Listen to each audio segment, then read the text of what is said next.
کئی لڑکے ہیں آپ کے؟ آئے 6 لڑکے ہیں، 3 ایک طرف ہو گئے، 3 ایک طرف، اللہ نہ کرے، خدا نخواستہ مثال ہے، اور دونوں میں مار ہو گئی، FIR کر دیا، 3 تو جیل چلے گئے، تکلیف ہوگی کہ نہیں ہوگی؟ آپ کو انصاف سے بتائیے، ہوگی نا؟ اچھا، اب ان کو چھڑانے کے لیے پیسہ لگائیے گا کہ نہیں لگائیے گا؟ یہ تو نہیں کہیں گے نا کہ آپس کے بھائی لڑے ہیں، ہم سے کیا مطلب؟ لگائیے گا کہ نہیں لگائیے گا؟ بالکل لگائیں گے۔ 6 لڑکے ہیں، لڑ جائیں تو باپ کو تکلیف ہوتی ہے، ان کو چھڑانے کے لیے، صلح کرانے کے لیے اپنی جیب سے لگا دیں گے۔ پیغمبر نے فرمایا انا وعلی ابوا هذه الامه، ہم اور علی اس امت کے باپ ہیں۔ آپ کے لڑکے لڑ جائیں تو آپ کو تکلیف ہوگی، اگر شیعہ آپس میں لڑ جائیں تو امام کو تکلیف ہوگی کہ نہیں ہوگی؟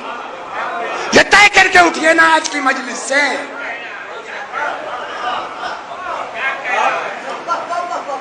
اگر آپ کا جواب یہ ہے کہ ہم تو لڑ کے رہیں گے، امام کو اچھا لگے یا برا، تو بھیا السلام علیکم، تم کچھ ہو، شیعہ نہیں ہو، لیکن اگر شیعہ ہو تو امام کیا کہتے ہیں سناؤں آپ کو؟ سن لیجئے۔ 2 لوگ لڑ رہے تھے آپس میں، 2 لوگ آپس میں لڑ رہے تھے۔ اب میں مس کر رہا ہوں، کہیں پڑھا تو دماغ میں گھسا ہے کہ رشتہ دار بھی تھے، سسر داماد تھے، 4000 کا میٹر تھا۔ امام کے صحابی، چھٹے امام کے زمانہ گزر رہے تھے، دیکھا جنگ جاری ہے، پہنچے، کیا بات ہے؟ میں کہ یار پیسہ ہمارا لیے نہیں دے رہے ہیں۔ کیوں بھائی؟ کہ جھوٹ بولتے ہیں یار، ایک کو پیسہ نہیں ہے۔ اچھا آئیے، لے کے آئے گھر، دونوں کی بات سنی، کوئی جو ہے وہ ڈاؤن ہونے کو تیار ہی نہیں ہے۔ کہ ٹھیک ہے کوئی بات نہیں، اندر گئے، 4000 نکالا، کہیں چچا لو، آپ کا پیسہ مل گیا نا؟ ہاں۔ آپ کو تو نہیں دینا پڑا نا؟ کہا نہیں صاحب، اب دونوں سسر داماد گلے مل جاؤ۔ مل لیے، بہت بہت شکریہ آپ کا۔ کہ شکریہ کس بات کا؟ اور میرا کیوں؟ میں کیوں لگاؤں گا آپ کے اوپر پیسہ ہے اتنا زیادہ؟ 4000 کافی رقم ہوئی اس زمانے کی۔ کہ تب کہ یہ میرا پیسہ ہی نہیں ہے، اور نہ میں نے اپنی جیب سے لگایا ہے نہ خود سے لگایا۔ کہ پھر؟ کہ میں وکیل ہوں چھٹے امام کا، ان کا پیسہ میرے پاس رہتا ہے، اور میرے مولا نے مجھ کو اجازت دی ہے کہ اگر ہمارے شیعہ آپس میں لڑ جائیں، ان کو ایک کرو، میرا پیسہ لگتا ہے لگ جانے دو، میرا پیسہ لگا دو، ان میں اتحاد کرو۔ یہ ہے امام کا۔ اب آپ بتائیے، اگر ہمارے درمیان مقدمے بازی ہے تو سید تو بات کی چیزیں ہیں کہ نہیں ہے؟ پہلا سوال تو شیعہ ہے کہ نہیں ہے یہ ہوگا۔